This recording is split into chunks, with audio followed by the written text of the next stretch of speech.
రాయలసీమ ముద్దు బిడ్డ మన జగనన్న నీ వెంట జనం ప్రభంజనం చూడవే అన్నా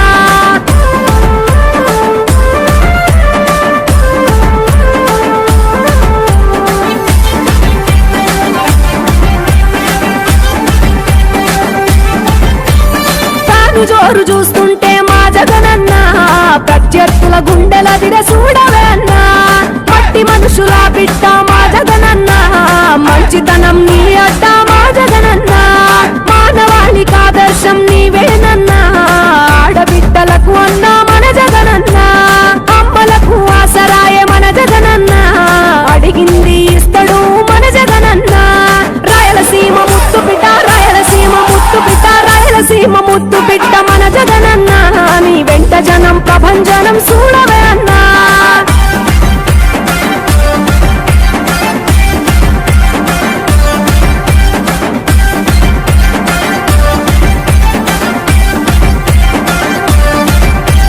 జనం కొరకు జన్మనెత్తే మన జగనన్న జనం మెచ్చిన లీడరు మన జగనన్న ప్రతి ఇంటిలో వెలుగు రేఖ వెలిగించుటయే ప్రథమ లక్ష్యం అన్నాడు మన జగనన్న పల్లె పట్టణాల అభివృద్ధి ప్రదాత మార్చగ కదిలాడు పేదల తలరాత రాయలసీమ ముద్దు బిడ్డ రాయలసీమ ముద్దు బిడ్డ రాయలసీమ ముద్దు బిడ్డ మన జగనన్న నీ వెంట జనం ప్రభంజనం చూడవే అన్నా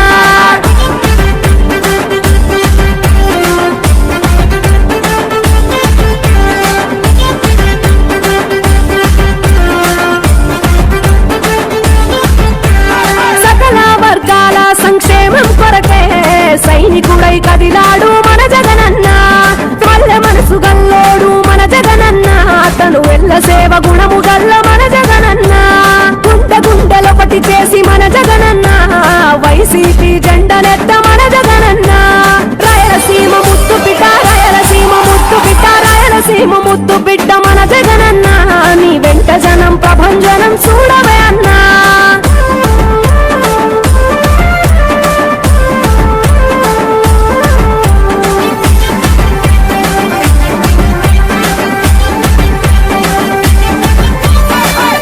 చిన్న కెరటము మా జగనన్న ప్రజల వైపే నిత్యం నిలిచావన్నా నవరత్నాల పథకాలను తెచ్చావన్నా కలు దిక్కులు దీవించగా గెలిచిరా అన్నా నేనున్నా అంటూ భరోసా ఇస్తివి మేమున్నాం జగనన్న ముఖ్యమంత్రివి కావాలి జగనన్న రావాలి జగనన్న కావాలి అన్నా నువ్వు రావాలన్నా ఆంధ్రప్రదేశ్ తలరాత మారాలన్నా కావాలి అన్నా నువ్వు రావాలన్నా ఆంధ్రప్రదేశ్ తలరాత మారాలన్నా ఆంధ్రప్రదేశ్ తలరాత మారాలన్నా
రాయలసీమలో గడప గడప అంటున్నది గడప గడప అంటున్నది మళ్ళొకసారి ఇంకొకసారి పెద్దాయన రాజన్న పాలన కన్నుల ముందుకు రావాలంటే కన్నుల పండుగ కావాలంటే ప్రజల గుండెలో ప్రతిధ్వనించే ప్రత్యేక హోదా ఇవ్వాలంటే రావాలి జగన్ కావాలి జగన్ మన జగన్ కావాలి జగన్ కావాలి జగన్ మన జగన్ కావాలి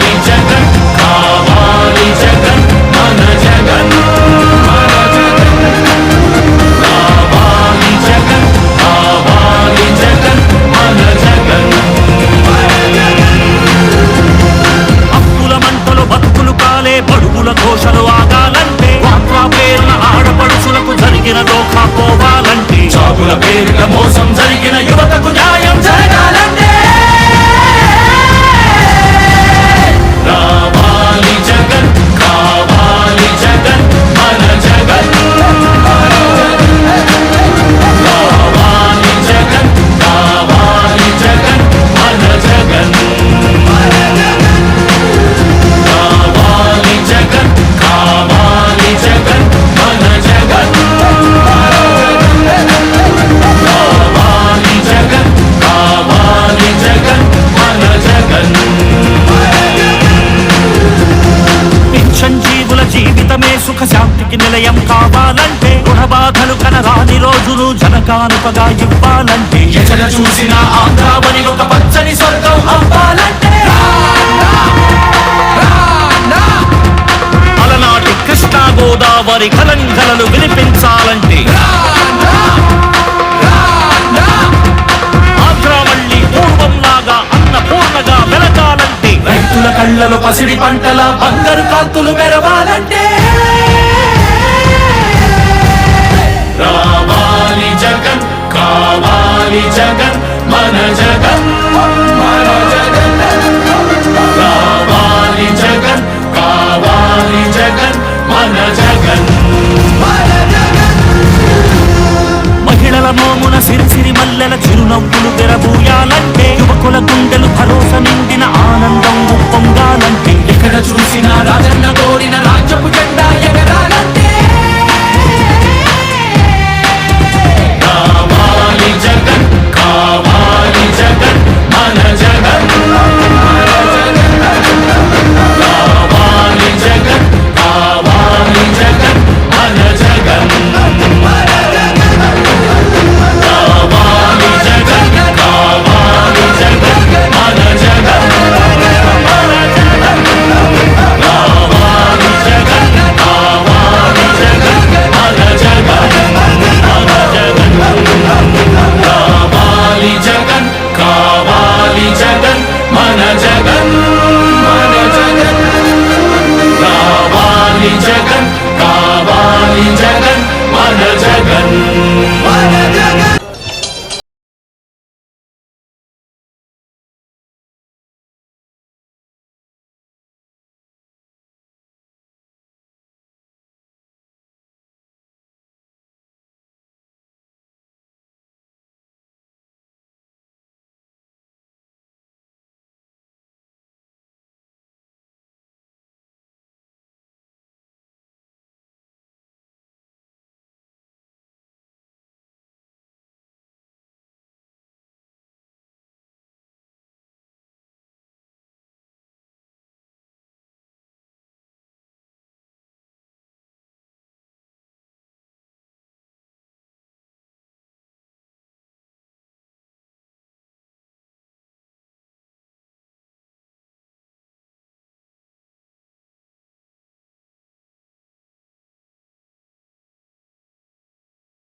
నమస్తే.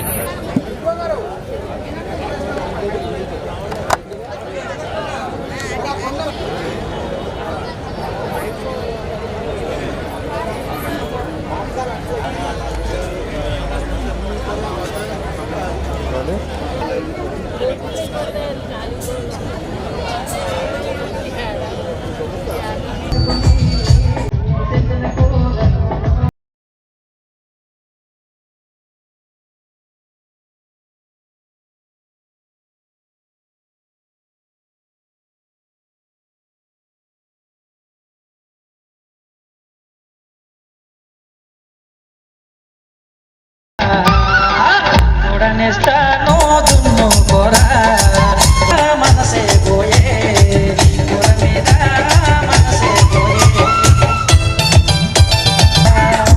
చక్కబొచ్చి చెప్పనటి చెప్పనటి చెప్పనటి నాయన కోరకోనో నేనే పోతే సెంచునయుడెటనొచ్చి బెటనొచ్చి బెటనొచ్చి భయ్యా అన్నా కొంచెం కొంచెం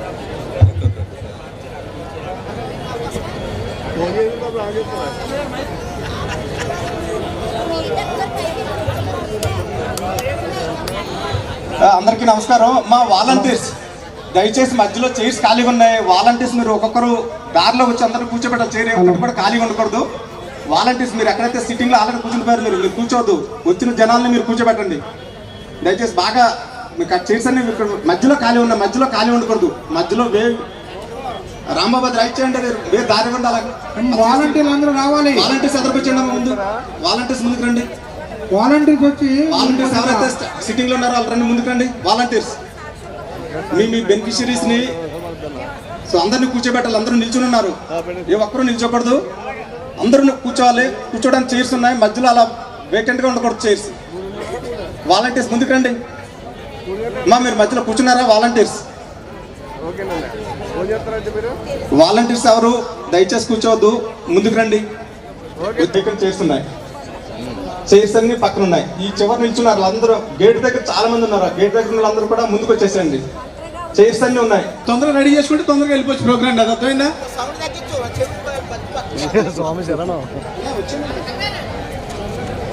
వెల్ఫేర్ అసిస్టెంట్స్ డయాస్ దగ్గర ఉన్నారు.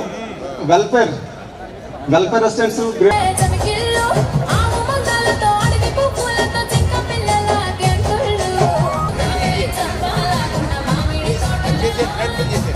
కూర్చోండమ్మా. ఒక్కరు నిల్చున్నారు. వాళ్ళు మధ్యలో చైర్స్ అన్ని ఖాళీగా ఉన్నాయి. మంత్రివర్యులు మాట్లాడుతున్న లైవ్ ప్రోగ్రామ్.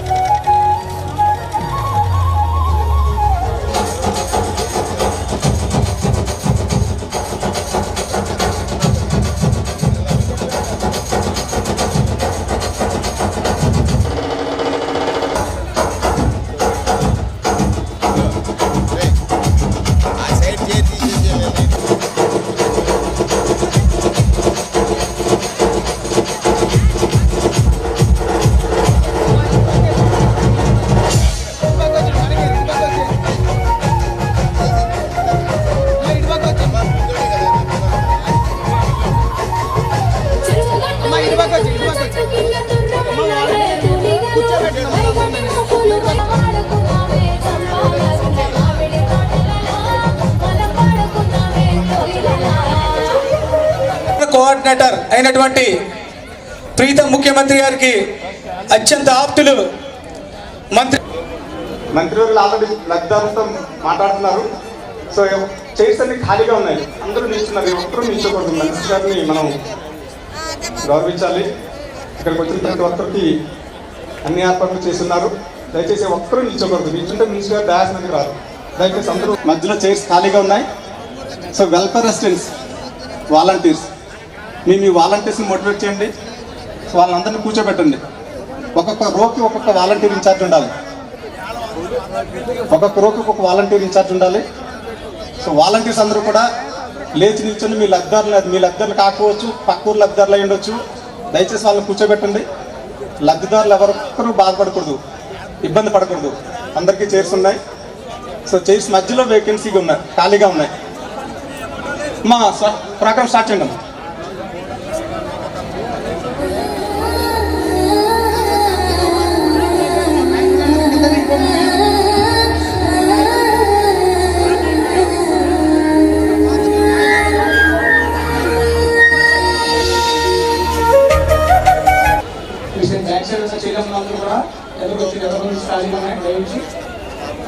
మీ అందరి కోసమే మంత్రి గారు వచ్చున్నారు.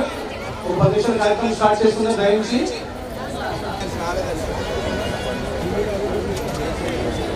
అత్యంత ఆప్తులు వేణు గారు మీ అందరి మధ్యలో ఉన్నారు. మీ ముందుకు వస్తున్నారమ్మా. మరి యొక్క 10 నిమిషాల్లో మన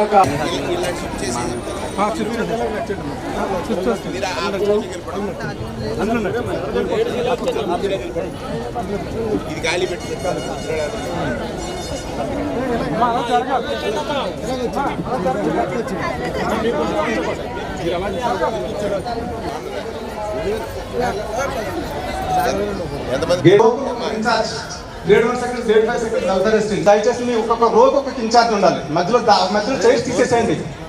మధ్యలో మనందరికీ ఉత్సాహాన్ని అందించినటువంటి ఈ చిన్నారులందరికీ మీ కరతాళ ధ్వనులు వినిపించాలి. ఈ కరతాళ ధ్వనులే మళ్ళీ వైఎస్ జగన్మోహన్ రెడ్డి గారికి మీ ఆశీస్సుల రూపంలో వర్షించాలి. ఇప్పుడు చెప్పేసి మంత్రివర్యులు మనకి భోజనం కూడా చేయకుండా మన ఈవెంట్ గారికి వచ్చారు. దయచేసి కార్యక్రమం స్టార్ట్ చేస్తున్నారు. బ్యాక్ సైడ్ ఉన్న వాళ్ళు కూడా ఫ్రంట్ లైన్ వచ్చేయడమా.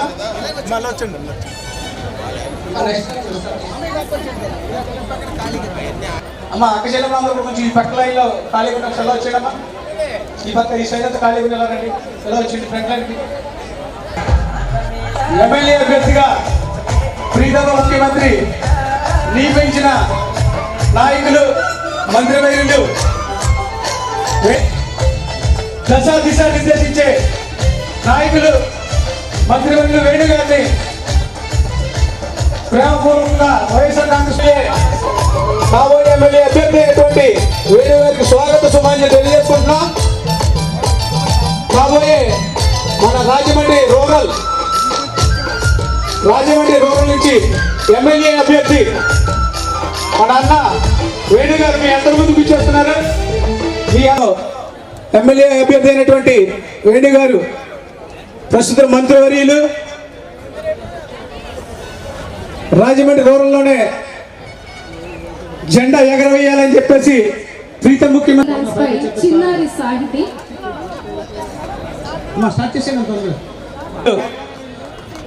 వేణుగోపాల్ గారికి రాజమండ్రి రూరల్ కుటుంబం తరపున స్వాగతం, సుస్వాగతం. ఇంత చక్కటి అవకాశం ఇచ్చినటువంటి మా జగన్మోహన్ రెడ్డి అన్న గారికి ప్రత్యేక ధన్యవాదాలు తెలియజేసుకుంటున్నాం.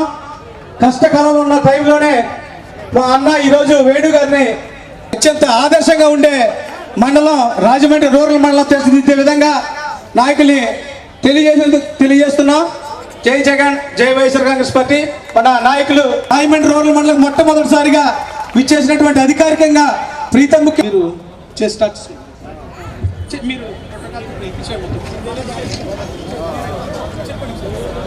శాఖ మంత్రుల వారికి స్వాగతం, సుస్వాగతం.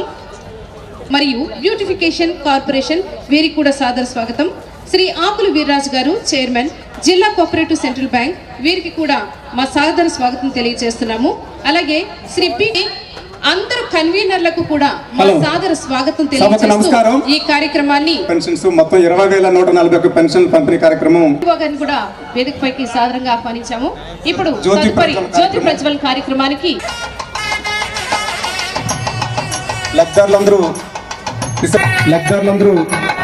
నిశ్శబ్దంగా కూర్చోవలసిన కోరుతున్నాయి. ఒక్కరూ నిల్చోవద్దు దయచేసి.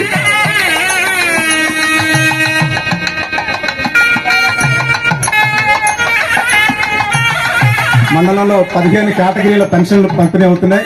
దాదాపు 20,141 మంది లబ్ధిదారులు ఉన్నారు. ఈ లబ్ధిదారులందరూ అర్హులైన ప్రతి ఒక్కరికి అర్హులైన ప్రతి స్కీమ్ అందజేయడం జరుగుతుంది. ఈ సందర్భంగా మంత్రివర్యుల్ని మాట్లాడాల్సిందిగా కోరుతున్నాను. అందరికీ నమస్కారం అండి. నా పేరు ఏరుకొండ వరలక్ష్మి అండి. మా పాప పేరు రత్నకుమార్ అండి. మా పాపకి ఆరోగ్యం బాగోదండి. మా పాపకి ఎన్ని తిరిగినా పెన్షన్ రాయలేదండి. జన్మభూమి కార్యక్రమంకి వెళ్ళానండి, గవర్నమెంట్ హాస్పిటల్కి వెళ్ళానండి, మండలాఫీస్కి వెళ్ళానండి, పంచాయతీకి వెళ్ళానండి. ఫోటోలు జిరాక్స్లు తీసుకుని రాసేవని వెళ్ళమనివారండి. రాయలేదండి. జగన్మోహన్ రెడ్డి గారు వచ్చాక మా అమ్మాయికి పెన్షన్ వచ్చిందండి. నాకేమో రైతు భరోసా, కాపు నేస్తం, మా అమ్మాయికి మందులు వేయించుకుంటున్నానండి. మా అమ్మాయి ఆరోగ్యం బాగుందండి. ఆరోగ్యశ్రీ కార్డు కూడా మా అమ్మాయికి వచ్చిందండి. రేషన్ కార్డు కూడా వచ్చిందండి. ఇప్పుడు మా అమ్మాయి బాగుందండి. మందులు వేయించుకుంటున్నానండి. జగనన్న పరిపాలన బాగుందండి. జగన్మోహన్ రెడ్డి గారికి ధన్యవాదాలండి.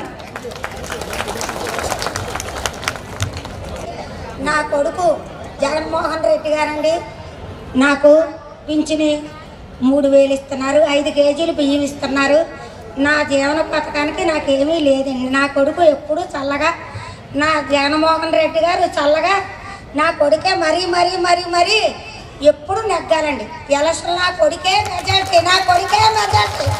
నా కొడుకు జగన్మోహన్ రెడ్డి గారే, నా కొడుకు జగన్మోహన్ రెడ్డి గారే ముమ్మాటికి గెలుస్తారు. ఎక్కడున్నా నా కొడుకు నేను చూస్తా కూడా నేను వెళ్తానండి.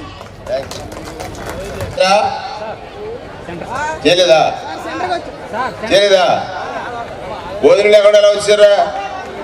3 గంటలకు కదా మీటింగ్, 4కి వదిలేస్తానని చెప్తే కదా 12 గంటలకు భోజనం చేస్తారు కదా పల్లెటూరులో. అలా ముందే చెప్తే అదే కండిషన్ పెట్టుకుందాం. ఇంకా నుంచి అలా చేద్దాం. ఈ టైం సెట్ చేసి నాతో ఉన్న ఒక లక్షణం ఏంటంటే టైం అంటే టైమే. ఆలస్యంగా రావడం, మీ అమ్మకి ఆలస్యం చేయడం అది నాకు పద్ధతి కాదు. ఇవాళ తూర్పుగోదావరి జిల్లా ఇన్ఛార్జి మంత్రిగా ముఖ్యమంత్రి జగన్మోహన్ రెడ్డి గారు నాకు ఇచ్చినటువంటి ఒక ఆదేశం ఏమిటంటే 2009 ఎన్నికలు జరిగాయి. ఇక్కడ నాటి పార్టీ ఓడిపోయింది. 12లో ప్రజల కోసం ఒక పార్టీ పుట్టింది. 12లో ప్రజల కోసం ఒక పార్టీ పుట్టింది. అదే వైఎస్ఆర్ కాంగ్రెస్ పార్టీ. అవునా కదా? మీకోసం పుట్టిందా లేదా? అందరూ చెప్పండి చేతులెత్తి. మీకోసం పుట్టిందా లేదా? అధికారంలోకి రాలేదు. కానీ ఇవాళ ఇక్కడ 20,000 మంది, ఈ మండలంలో 20,000 మంది 3,000 రూపాయలు పెన్షన్, కొంతమంది కిడ్నీ రోగులు అయితే 10 పొందుతున్నారంటే గతంలో పాలన ఎలా ఉండేదంటే నీవు మా పార్టీ వాడివా, పథకం కావాలి, అర్హత వచ్చింది. నేను కరెక్ట్గా 2 పుష్కరాలు మీరందరూ జిల్లా పరిషత్ మెంబర్గా 65 ఏళ్ళు దాటిన వాళ్ళే ఉండేవారు. ఇప్పుడు మీకు 60కే పెన్షన్ వచ్చి ఉంటుంది. నిన్న కూడా కొంతమంది వచ్చింది. 65 ఏళ్ళు దాటిన వాళ్ళు కూర్చుంటే మేము వెళ్ళి అడిగేవాళ్ళం. ఇప్పుడు మా ఎండిఓ శ్రీనివాస్ ఉన్నారు కదా, అలాంటి శ్రీనివాస్ని ఏమండి వీరికి 65 ఏళ్ళు వచ్చినాయి కదా, పెన్షన్ కోసం వచ్చామంటున్నారు, ఎందుకు వచ్చావమ్మా అంటే నాకు పెన్షన్ కోసం వచ్చావనేవారు. పెన్షన్ మరి వాళ్ళకి అర్హత ఉంది కదా, పెన్షన్ లేదని అంటే పాపం ఈయన ఏమనేవాడంటే ఖాళీ లేదు సార్ అనేవాడు. మాకు అర్థం అవ్వలేదు, కొత్తగా వచ్చాను అప్పటికే. ఖాళీ అంటే ఆ గ్రామంలో 5ో 10ో పెన్షన్లు ఇచ్చేవారు. 5ో 10ో పెన్షన్లు ఇస్తే 5లో ఒకడు ఖాళీ అవ్వాలి. వీళ్ళు ఏం చేసేవాడు, ఇవి 65 వచ్చినాడు ఎవడు ముందు ఖాళీ అవుతాడా అని ఆడింటికి వెళ్ళి కూర్చునేవాడు.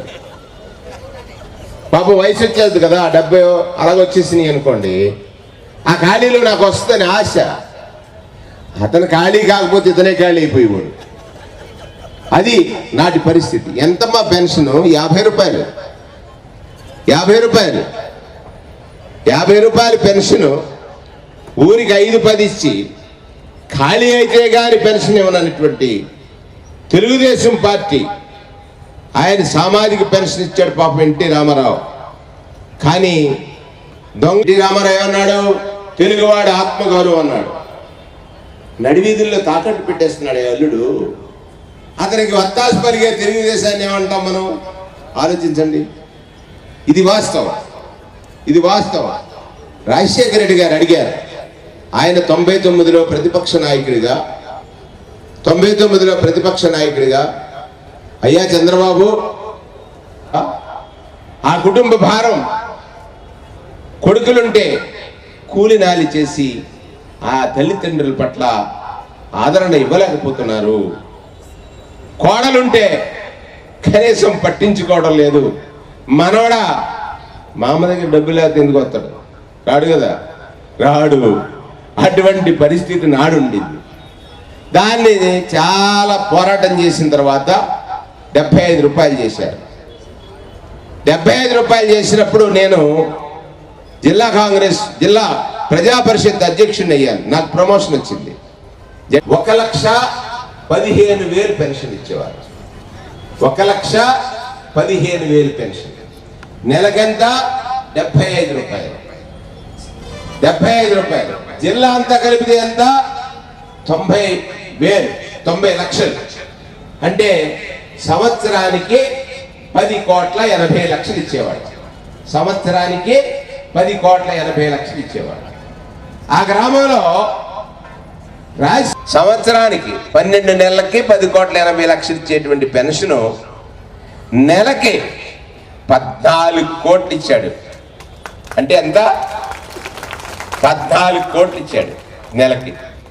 సంవత్సరానికి 168 కోట్లు పెన్షన్ పంచేవాడు.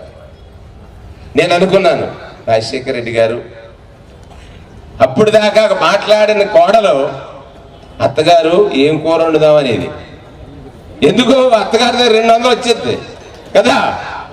మాట్లాడిన మనవరాలు, మనవడు బడికి వెళ్తా, మా అమ్మ బడికి వెళ్ళి వస్తాననేవాడు. ఎందుకు? ఒక 5 రూపాయలు చేతులు పెట్టడానికి మా అమ్మ దగ్గర డబ్బు ఉంది కాబట్టి. అవునా కదా? అవునా కదా? అటువంటి గొప్ప మనసు ఉన్నటువంటి నాయకుడు డాక్టర్ రాజశేఖర రెడ్డి గారని, ఆయన పాలన ఒక రామరాజ్యాన్ని తలపించిందని నేను ఆలోచించాను. అమ్మ వయసు వచ్చిన తర్వాత రకరకాల జబ్బులు వస్తాయి. 40 ఏళ్ళు దాటిన తర్వాత జబ్బుల్లో 2 రకాలు. ఒకటి శరీరానికి, ఒకటికి జీవనానికి. ఒకటి శరీరానికి జబ్బు, జ్వరమో లేకపోతే ఇంకోటి. ఒకటి జీవితానికి. అసలు జబ్బు ఏమిటి అని కనిపెట్టింది రాజశేఖర రెడ్డి గారు. అసలు జబ్బు ఏమిటి? నీకు జబ్బు చేసింది ఒక నెలకో 10 రోజులకో 15 రోజులకో తగ్గిపోద్ది, అంతే కదా వైద్యం చేయించుకుంటే. అప్పుడు డబ్బు అవసరం. నేను మా అడుగుపాలెం అని చిన్న పల్లెటూరులో పుట్టాను. మా ఊరు బ్యాంక్ లేదు, రోడ్డు లేదు, కరెంట్ లేదు, ఏం లేదు. మా తల్లి బ్యాంకులు, అదే ఒక మానుపెట్లు అని అంటారు కదా, చిన్నప్పుడు చూసుంటారు, చెక్కపెట్లు ఉంటాయి. ఆ చెక్కపెట్లలో ఒక 1000 రూపాయలు దాచేది మా అమ్మ. 1000 నుంచి 5,000. బాబు ఇది మూలధనం, ముట్టుకోకూడదు అనేది. అదేంటమ్మా అంటే, పల్లెటూరు కదా నాయన, మనకి ఏ అవసరం వస్తే ఎక్కడికి వెళ్తాం అనేది. అలాగే ఆ గ్రామంలో మత్స్యకారులు ఉండేవారు, వేవర్స్ ఉండేవారు, వారితో పాటు ఎస్సీలు ఉండేవారు. వారెవరికైనా అవసరం వచ్చినప్పుడు కొంచెం ఆస్తి ఉన్న వాళ్ళం కాబట్టి మా అమ్మ దగ్గరికి వచ్చేవారు. అమ్మ ఆసుపత్రికి వెళ్ళాలి, ఒక 200, 500 ఇమ్మనేవారు. అప్పుడు వైద్యం కూడా తక్కువే ఖర్చు. ఆ 200 పట్టుకెళ్ళేవారు. ఒక నెల తర్వాత తిరిగి వచ్చేవారు, ఇచ్చేవారు. నాకు అది తెలిసి తెలియని వయసు. డబ్బిచ్చి అప్పు ఇస్తేనే మా అమ్మని అమ్మ దేవతలాగా ఆదుకున్నావు అనేవారు. ఎవరు? జబ్బు చేసినప్పుడు డబ్బు అప్పిచ్చేవాడు దేవుడైతే, డబ్బు అక్కర్లేకుండా 2,50,000 రూపాయలు ఆరోగ్యశ్రీ ఇచ్చినటువంటి నాటి రాజశేఖర రెడ్డి దేవుడు కాదా పేదవాడి పాలిట?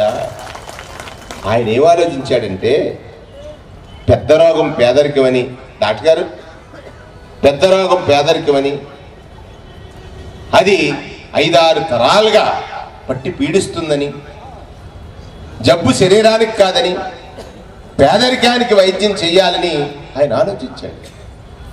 ఈ 200 రూపాయలు పెన్షన్ ఇచ్చినప్పుడు, నీ చేతిలో ఒక ఆరోగ్యశ్రీ కార్డు ఇచ్చినప్పుడు 2,50,000. డబ్బున్నవాడికి జబ్బు చేస్తే డబ్బు కట్టాలా, కానీ పేదవాడికి జబ్బు చేస్తే కార్పొరేట్ హాస్పిటల్ కాలరెత్తుకుని వెళ్ళొచ్చు. భోజనం కూడా పెడతాడు, కూడా వచ్చినోడిని చూస్తాడు. ఎవరమ్మా? ఒక మానవీయ కోణం ఉన్నటువంటి మనిషి, అంతే కదా. అదే ఆరోగ్యశ్రీని ఈ చంద్రబాబు నాయుడు అబద్ధాలతోటి 14 ఏళ్ళు పరిపాలన చేశాడు, కాలయాపన చేశాడు. నేను ఎందుకంటానంటే ఆయన్ని తిట్టడం లేకపోతే ఆయన క్రిటిసైజ్ చేయడం నా ఉద్దేశం కాదు, వాస్తవాలు చెప్పాలి. ప్రతి మనిషి ఒక అబద్ధాన్ని నమ్మి జీవితాలు నాశనం చేసుకున్నారు. ఆ రోజు ఈయన ఏం చేశాడు? రాజశేఖర రెడ్డి గారు ఆరోగ్యశ్రీ తీసుకొస్తే కార్పొరేట్ హాస్పిటల్ కోసం అన్నాడు. కార్పొరేట్ హాస్పిటల్కి డబ్బులు కట్టేవాడు కాదు. ఎన్టీఆర్ పేరుంది దానికి, ఎన్టీఆర్ ఆరోగ్యశ్రీ అని మార్చాడు పాపం. అది కూడా తీసేయాలన్నాడు. అంటే పేదవాడి పట్ల అతని మానసిక భావజాలం, అంటే పెట్టేవాడికి పెట్టే గుణం ఉంటుంది, కొట్టేవాడికి కొట్టే. మన రాజ్యాంగ నిర్మాత బాబాసాహెబ్ అంబేద్కర్ ప్రపంచ దేశాలు మెచ్చుకునేట్టు గొప్ప రాజ్యాంగం ఇచ్చాడు మన చేతికి. నీకు ఒక ఓటు అనే ఆయుధం ఇచ్చాడు నీ జీవితాన్ని నీవు నిలబెట్టుకోవడానికి. ఈ రాజ్యాంగం ఇస్తూ ఏమన్నాడో తెలుసా? నా దేశానికి గొప్ప రాజ్యాంగం ఇచ్చాను, నా వర్గాలు ఎస్సీలు, ఎస్టీలు, బీసీలు, మైనారిటీలు, పేదల కోసం ఈ దేశ సంపద అందరికీ సమానంగా చెందాలని ఆలోచించి రాసిన రాజ్యాంగంలో అమలుపరిచేవాడు సరైనడు కాకపోతే అది జరగదు, దానికి ఉపయోగం ఉండదు అన్నాడు. ఆ రోజు నేను చూశాను జన్మభూమి కమిటీలు ఏం చేసేవి? పెద్ద వీధుల్లో రోడ్లు వేసేవి. పేదోడి దగ్గర డబ్బు ఉందా? చూడండి, ఎప్పుడైనా వెళ్తే పెద్దోళ్ళు లేదల్లో బ్రహ్మాండమైన సిమెంట్ రోడ్డు ఉంటుంది. మన ఎస్సీపేటకి వెళ్తేనేమో కూలిపోయి సిమెంట్ రోడ్డు ఉంటుంది. ఆడు కాంట్రాక్టర్ ఒక్కడే. కానాడు ఆ దోపిడీకి ఒక తెలివైన పేరెట్టాడు, జన్మభూమి కమిటీ అని. దోపిడీ దోపిడీ దోపిడీ దోపిడీ పెన్షన్ కోసం. ఎవరైనా భర్త చనిపోయిన భార్య, తల్లి భర్త చనిపోయి వైదేవ్యంలో బాధపడుతుంటే పెన్షన్కి ఎలిజిబిలిటీ ఉందని అప్లై చేస్తే ఆమె పట్ల అసభ్యంగా ప్రవర్తించారే. అటువంటి పరిస్థితులు నాడున్నాయి. అది ఆరోగ్యశ్రీలో సుమారు లక్షలాది మందికి గుండె జబ్బులు 2.5 లక్షన్నర వేసి స్టంట్లు వేశారు, సర్జరీలు చేశారు, రకరకాల ఇచ్చి. ముఖ్యమంత్రి అట, రెండో కొడుకు ఏమో కూలి పని చేసుకుంటాడో, మూడో కొడుకు తాపి పని చేస్తాడట. పెద్ద కొడుకు ఆశ్చర్యం వేసింది. ఏందమ్మా అన్నాను. అవును కదా నాన్న, నా కూలి పని చేసుకుని కొడుక్కి పొట్ట గడుస్తుంది, తాపి పని చేసుకుని కొడుక్కి పొట్ట గడుస్తుంది. కానీ నా గురించి పట్టించుకునేవాడు నా కొడుకు అయినప్పుడు కొడుకులు ఎందుకు కట్టాం? పట్టించుకుంటారనే కదరా. అవునా కదా? తల ఒకట్లేదు, నేను పట్టించుకోరా అంటే. అవునా కదా? నా గురించి పట్టించుకుని 1వ తారీఖు 3 గంటలు తెల్లవారుజామున సూర్యుడి కంటే ముందు పెన్షన్ పంచేవాడు. నా గురించి పట్టించుకుని ఆరోగ్యం పొందే మా అమ్మల దగ్గరికి మనవలు వచ్చి కాళ్ళకి దండం పెట్టి మా అమ్మ అని ఆదరణగా చూస్తున్నారే. ఇంటికి వెళ్తే కోళ్ళ అత్తయ్య గారు ఏం వండమంటారు అని అడిగే స్థితికి తీసుకొచ్చాడే. అది కదమ్మా చెప్పట్లేదు. తన కొడుకులు వాళ్ళ పుట్టగడుస్తుంది, కానీ నా ఆరోగ్యం గురించి పట్టించుకున్న నా పెద్ద కొడుకు అంటే ఆవిడ అన్నమాట ఏమిటంటే, అధికారంలోకి వచ్చినటువంటి మొదటి సంతకమే ఇద్దరు దేవుళ్ళు. ఇప్పుడు అక్కడ బాల్యంలో ఉన్న పిల్ల చేత నేను దీపం వెలిగించాను. నీవు కూడా 60 ఏళ్ళు దాటితే దేవుడితో సమానమని నమ్మి నిన్ను పూజించాడు, ఆరాధించాడు. అందుకే మొట్టమొదటి సంతకం 2250 రూపాయలు పెన్షన్ మీద పెట్టి ఇప్పటి వరకు ఈ రాష్ట్రంలో 38 లక్షల పెన్షన్లు ఇస్తా ఉంటే ఇంకొక 30 లక్షల పెన్షన్లు పెంచి శాచ్యురేషన్ చూడు 6 నెలలు. దానికి ఏం చేశాడో తెలుసా తల్లి? పరిపాలనా సంస్కరణ చేశాడు. మనం సంస్కర్తల గురించి విన్నాం. ఆడవాళ్ళకి విద్యనిచ్చినటువంటి పూలే, మహాత్మా జ్యోతిరావు పూలే. సంస్కర్తల గురించి విన్నాం. ఈ పక్కనే పుట్టిన కందుకూరి వీరేశ లింగం పంతులు బాల్య వివాహాలను అడ్డుకున్నాడు. అలాగే వాళ్ళనందరినీ ఆకలింపు చేసుకున్నాడు. కాబట్టి జగన్మోహన్ రెడ్డి గారు నీకోసం సచివాలయం తీసుకొచ్చాడు, నీకోసం కలెక్టరేట్ నీ ఇంటి పక్క తీసుకొచ్చాడు, నీకోసం పిల్లలుండి దూరంగా వెళితే నీ ఆదరణ పట్టించుకునేవాడు ఉండడని వాలంటీర్ అనే గొప్ప వ్యవస్థని తీసుకొచ్చినటువంటి నీ పెద్ద బిడ్డ ఈ జగన్మోహన్ రెడ్డి గారిని సందర్భంగా నేను మనవి చేస్తా ఉన్నాను. ఇది కదమ్మా, అవునా కాదా? అవునా కదా? అవునా కదా? అందుకు ఇవాళ 10,000 మంది ఇక్కడికి వచ్చి పెన్షన్లు పొందుతుంటే నేను అదృష్టవంతుణ్ణి. ఎందుకనంటే ఈ నియోజకవర్గంలో వైఎస్ చంద్రబాబు నాయుడు అంటాడు ఒక కిల్ల పట్టా ఇవ్వలేదే, అతను 5 ఏళ్ళు పాలన, అంతకుముందు 19 ఏళ్ళు పాలన, ఈ 2 సందర్భాలు ఏం చేయలేదే, చేయలేనోడు అడుగుతున్నాడు. బీసీలకు అన్యాయం చేశారంటాడు. బీసీలను ఎదరపెట్టి నడిపిస్తున్నటువంటి పార్టీ వైఎస్ఆర్ పార్టీ, ఎస్సీలను ఎదరపెట్టి నడిపిస్తున్నటువంటి పార్టీ వైఎస్ఆర్ పార్టీ, ఎస్టీలను ఎదరపెట్టి నడిపిస్తున్నటువంటి పార్టీ వైఎస్ఆర్ పార్టీ, మైనార్టీలను ఎదరపెట్టి నడిపిస్తున్నటువంటి పార్టీ వైఎస్ఆర్ పార్టీ, కాపుల ఆడవాళ్ళు 45 ఏళ్ళు వయసు దాటితే కాపు నేస్తం ఇచ్చినటువంటి పార్టీ వైఎస్ఆర్ పార్టీ. నీకు 45 ఏళ్ళు దాటితే ఎస్సీ ఎస్టీ బీసీ మైనారిటీల్లో 18,750 రూపాయలు చేయూతిచ్చినటువంటి పార్టీ వైఎస్ఆర్ పార్టీ. ఓ పెద్ద మోసగాడు, నువ్వు దాచుకున్నటువంటి సొమ్ము బ్యాంకు దగ్గర సంపాదించిన పరపతి ఆసరాన్ని వస్తుంది కదా ఇప్పుడు. ఆ రోజు 14,000 కోట్ల అప్పులుంటే అక్కలారా చెల్లెళ్ళారా మీరు అప్పులు తీర్చొద్దని ఇవాళ పెద్ద సుత్తెట్టు కొడుతున్నాడు ఈనాడు పేపర్లో. డబ్బు ఉన్నాడు 14,000 కోట్లు రుణాలు మాఫీ చేయకుండా బ్యాంకుల దగ్గర మీ పరపతి తీసేసి అప్పులకి వడ్డీలు పెరిగిపోయి 25,000 కోట్ల అప్పులకి పెరిగిపోతే అప్పు తీర్చలేదు కదా, అప్పు తీర్చలేదు, పట్టించుకోలేదు. లాస్ట్లో ఏదో చెప్పాడు, కానీ 4 దఫాల్లో నీకు తీరుస్తానని ఇవాళ 23వ తారీఖు మళ్ళీ తీర్చబోతున్నా ఒక నిజాన్ని ఈ అబద్ధజ్యోతి తల, ఏబిఎన్ టీవీ5 తల ఎన్ని అయిపోయిన తర్వాత కులాలు నిలగొట్టాలనుకున్నాడు. ఎస్సీలు 2 చేశాడు, కాపులకి బీసీలకి చిచ్చి పెట్టాలనుకున్నాడు. ఆ పవన్ కళ్యాణ్ ట్రాప్లో వేస్తున్నాడు. ఇంకో పీకే అనే ఒక స్ట్రాటజీని తెచ్చాడు. ఈ కొడుకు పాప నడుద్దాం అనుకున్నాడు. అమ్మ నేను ఒకటి అడుగుతాను మిమ్మల్ని అందరినీ, ఆయన కొడుకుని బాబు వయసు అయిపోయింది కదా, మా అబ్బాయి వచ్చి పనికొద్దు అనుకున్నాడు. నడమన్నాడు, లావు ఉంటాడు కదా కొంచెం ఆయన. అందరూ జోగ్గా పప్పు పప్పు పప్పు అన్నారు. మా అందరు ఇలా అంటున్నారేంటి అని పప్పు అంటే పప్పు చప్పబడిపోయింది. పాదయాత్ర మానేశాడు. దానిలో పవన్ కళ్యాణ్ గారి ఉప్పు కలిపాడు. నేనేమంటానంటే ఉప్పుని ఎందుకు అంటానంటే, ఉప్పుతో ఎవరైనా కూర వండుకుంటారా, ఉప్పును కూరలు వేసుకుంటారా? గట్టిగా చెప్పండి, కూరలు వేసుకుంటారు అనుకుంటారా? ఆయన అంటాడు నేను ముఖ్యమంత్రిగా పనికిరానని. ఈ కూరలో వేసాడు, ఈ పప్పులో ఉప్పు ఎక్కువైన పప్పు తింటే బీపీ పెరిగిపోతుంది కదా, పెరుగుతా కదా. చంద్రబాబు నాయుడు పరిస్థితి అలా ఉంది. మళ్ళీ వాళ్ళు అంటాడు ఆడవాళ్ళని మోసం చేసేసాడట. ఏంటి పెద్ద మోసగాడు, మోసగించినాడు. మనం మర్చిపోయాం అనుకుంటున్నాడా, తెలియదు అనుకుంటున్నాడా, వీళ్ళ అమాయకులు అనుకుంటున్నాడా, జగన్మోహన్ రెడ్డి మీద ఒక బండేసేస్తే అది నిజమని నమ్మేస్తారనుకుంటున్నాడా? ఒకటే అడుగుతాను నేను ఇవాళ, 1వ తారీఖున ఎప్పుడైనా తన జీవితంలో పెన్షన్ పంచాడా?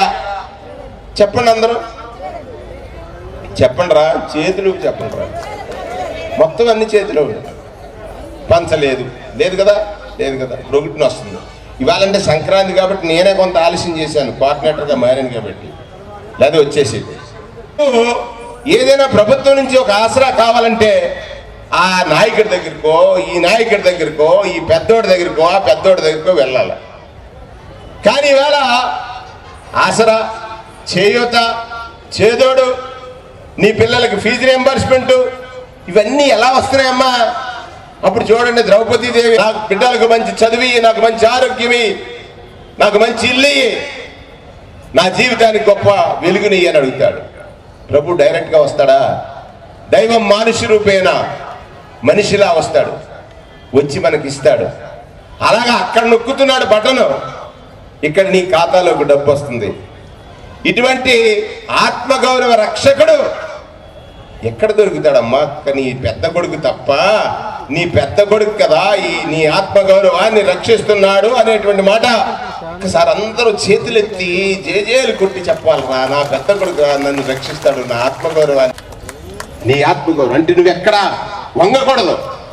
నీ కొడుకుని నువ్వు ఒక్కడిగా అడగాల్సిన అవసరం లేదు. కారణం ఏంటి? పెద్ద కొడుకు పంపుతున్నాడు కాబట్టి. అంతేనా? ఈ దేశంలో పెద్ద కొడుకు ముఖ్యమంత్రి, ఈ ఇంట పేదవాడి ఇంట పెద్ద కొడుకు ఈ రాష్ట్ర ముఖ్యమంత్రి, పేదవాడి ఇంట పెద్ద కొడుకు ఈ రాష్ట్ర ముఖ్యమంత్రి అని సగర్వంగా చెప్పుకునేటువంటి రోజు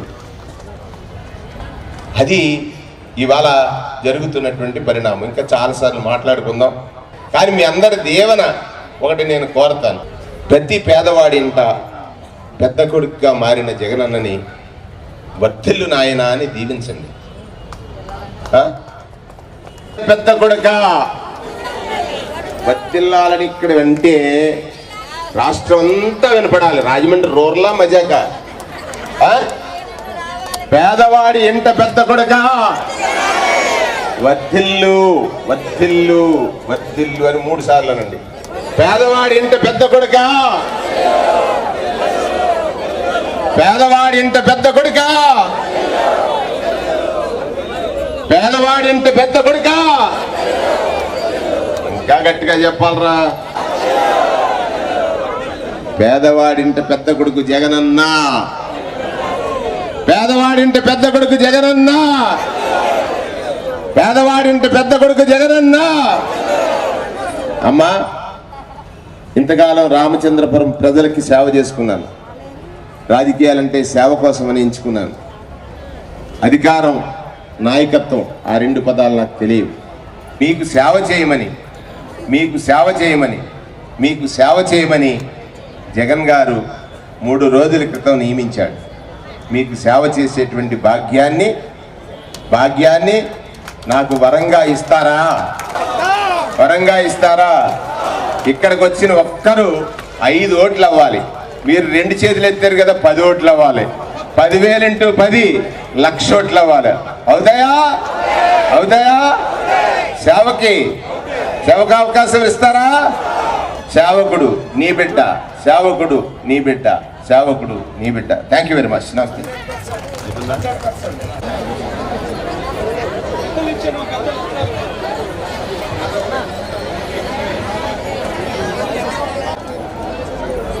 సబ్జెక్ట్ అదే కదా.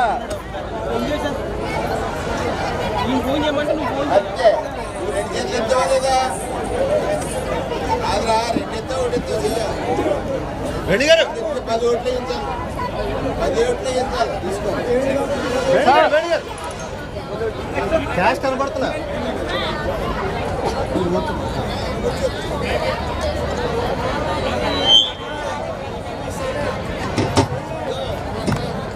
సార్. సార్ ఒకసారి సార్.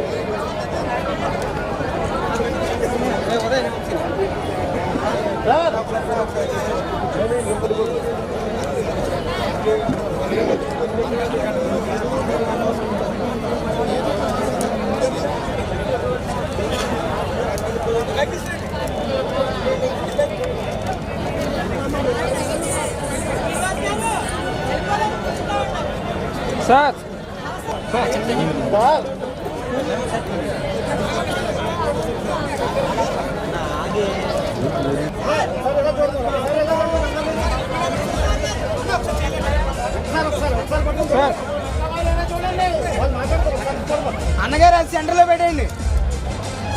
అన్నగారు కట్అవుట్ సెంటర్లో పెట్టండి.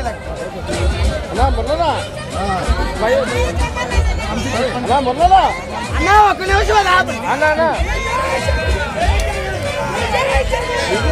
మురళి తీసుకో. మురళి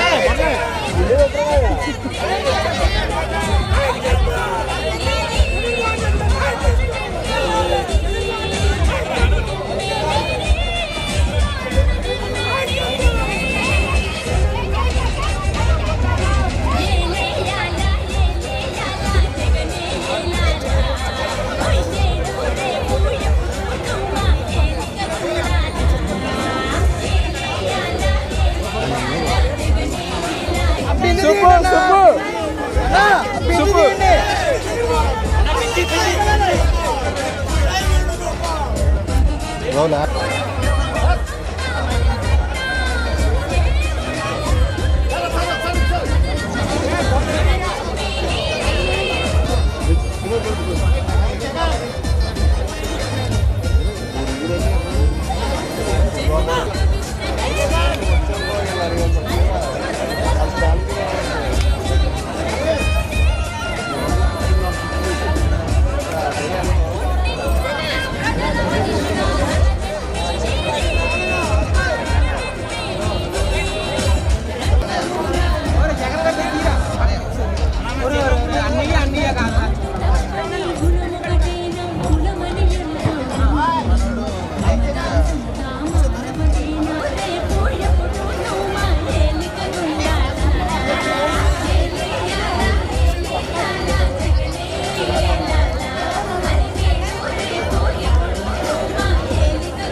నేను enter photography association technical advisor.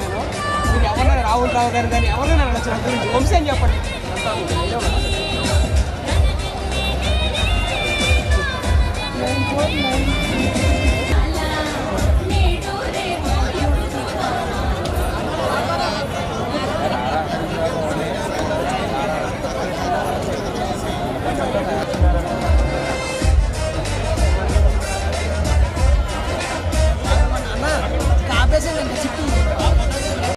ఇలాంటి మరిన్ని వీడియోస్ కోసం మా యూట్యూబ్ ఛానల్ ని సబ్స్క్రైబ్ చేయండి, పేజ్ ని ఫాలో అవ్వండి.